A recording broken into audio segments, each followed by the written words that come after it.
Hi guys, நம்ம daily கிளினிக்கு lunch வீட்டில் தான் எடுத்துகிட்டு போவோம். ஸோ இன்னைக்கு கொஞ்சம் ஒரு ஸ்பெஷல் டிஷ் பண்ண போகிறோம். கீ ரைஸும் சிக்கன் கிரேவியும் தான் பண்ண போகிறோம். தென்னங்கிளையும் தென்றல் காத்தும் குயிலும் ஆடி மானே ஒன்ன தினம் பாடும்.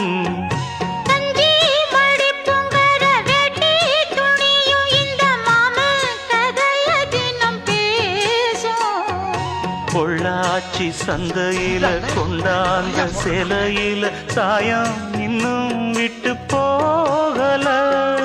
பண்ணாரி கோயிலுக்கு முந்தான ஓரத்துல நேந்து முடிச்ச கடன் தீரல. மானே மானே ஒன்னத்தானே எண்ணி நானும் நாடும் தவித்தேன்.